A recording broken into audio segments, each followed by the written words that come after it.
Are you looking for a way to change the passcode on your iPhone? In this video, I will show you how to quickly and easily change the passcode on your iPhone. So make sure to watch this video until the very end to understand the tutorial properly. To get started, open up the Settings app on your iPhone and then scroll down until you see an option called Face ID and Passcode.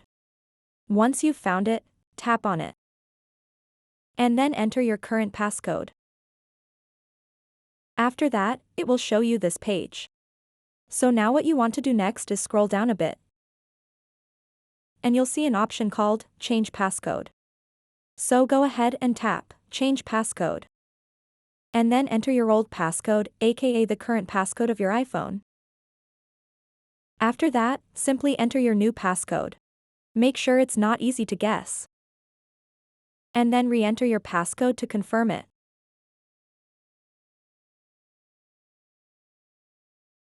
And now you've successfully changed the passcode on your iPhone. So that wraps up this tutorial.